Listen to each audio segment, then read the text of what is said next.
mais um Job. Hoje vamos falar daquilo que vocês adoram, semiótica. Não! Um tempo atrás o Luiz fez o seguinte comentário no canal: Guedes, a semiótica realmente é importante para a publicidade?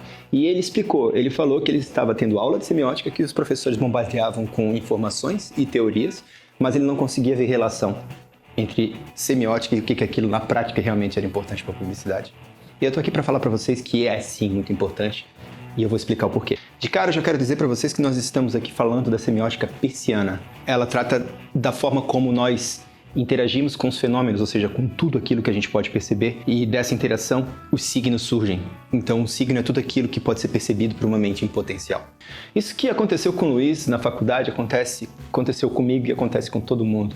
Os professores normalmente não trazem um viés muito prático da semiótica, eles trazem mais as teorias baseadas nos manuscritos, os mais de 9.000 manuscritos que o Charles Sanders Peirce deixou pra gente.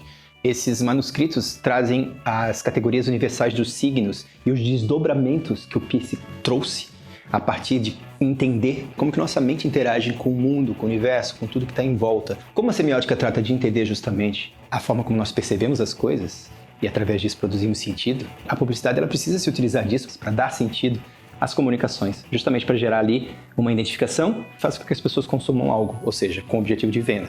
Mas a comunicação ela precisa da semiótica sim, e a criação publicitária mais ainda, porque através do entendimento dos ícones, dos índices e dos símbolos é que a gente vai ampliar as nossas associações de ideias para que a gente possa fazer uma peça de comunicação que realmente converse com o público dentro do universo de signos daquele público.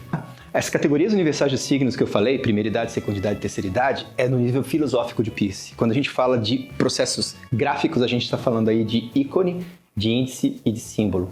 O ícone tem relação com a primeira idade, que é quando o fenômeno ele se manifesta, ou seja, quando a consciência, quando a mente entra em contato direto com o fenômeno. Então, o ícone é toda vez que você utiliza algo que tem relação de semelhança para você comunicar algo diretamente. Então, normalmente as marcas elas utilizam ícones justamente por isso. Quando elas utilizam lá o desenho de uma árvore, o desenho de uma nuvem, elas estão remetendo exatamente aquilo que elas representam. Então, o ícone representa no desenho, na ilustração, na imagem, exatamente aquilo que foi captado, para que você perceba diretamente o fenômeno através da observação. Então, por exemplo, uma imagem, uma fotografia, ela é um ícone daquilo que ela fotografou. Ela não é, por exemplo, a fotografia de uma árvore, não é a árvore em si. Ela está no lugar da árvore. Ela captou um momento no espaço e no tempo. Só que aquela foto da árvore que você está olhando, que é a árvore em si, é um ícone da árvore.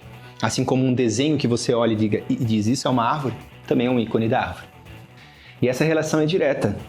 Índices, por sua vez, quando algo quer indicar alguma coisa, ou seja, é indicial, você está falando de índices. Então, se eu falo de nuvem negra, aquilo está indicando que vai ter chuva, né? Se eu estou colocando ali uma seta que aponta para a esquerda, eu estou indicando que aquele caminho é para a esquerda.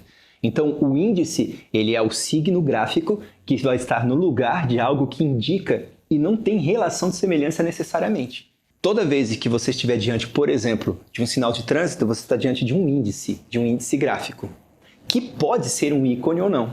É aí que gera confusão, né? Se tem relação de semelhança, aquele ícone está ali com a função de indicar algo.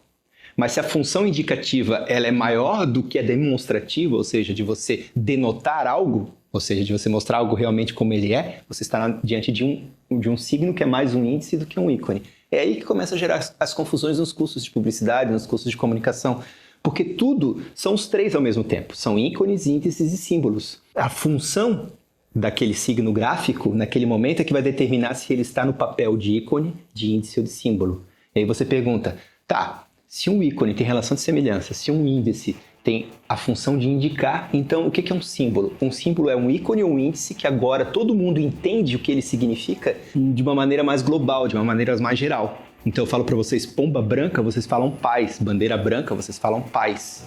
Ou seja, quando todos entendem que aquilo ali está no lugar de algo, se eu coloco a curvinha da Nike, todo mundo sabe que aquilo ali é a marca da Nike, é o símbolo da Nike. Agora é um símbolo, ele generalizou. Então quando a gente fala de algo que ao longo dos tempos se tornou um símbolo de algo, é por causa disso. Porque aquilo foi usado tantas vezes, da mesma maneira, comunicando a mesma coisa, que agora todo mundo sabe que aquilo simboliza algo em comum para todos. Tá? Então, por exemplo, uma maçã mordida, todo mundo pensa na Apple, porque aquilo já virou o símbolo da Apple. Mas lá no início não era o símbolo da Apple. A imagem da maçã era apenas um ícone de uma maçã, que era a marca da Apple. Nem todo mundo conhecia aquela maçã mordida como sendo o símbolo da Apple. Aquilo era apenas um ícone. Depois de muito tempo aquele ícone sendo usado pela marca da Apple, agora eles não precisam mais escrever Apple, eles só colocam a maçã mordida. Agora virou um símbolo, todos sabem que aquilo significa Apple. O que isso tudo tem a ver com publicidade e propaganda, você já deve ter entendido, né? Quando você está criando algo, você precisa saber o que você está utilizando, você precisa saber que ícones usar, que índices usar, que símbolos usar e quando usar. Se eu estou falando com esse público e eu preciso despertar essa determinada emoção, eu vou usar um ícone ou vou usar um índice aqui? Eu vou usar uma ilustração, eu vou usar um desenho, eu vou usar uma imagem. Essa imagem tem que ser icônica, indicial ou simbólica. Se é simbólica, que símbolos que todo mundo conhece que pode ser associado com isso daqui? Quando a Coca-Cola escolheu Santa Claus para ser o Papai Noel, a agência estava pensando em termos simbólicos. Aquilo ali já significava o Natal para bastante gente. Então vamos nos apropriar dessa imagem e vamos elevá-la como símbolo do Natal. Mas também vamos associá-la à Coca-Cola, para que toda vez que a gente vê o Papai Noel vermelho tomando uma Coca-Cola, a gente lembre da marca.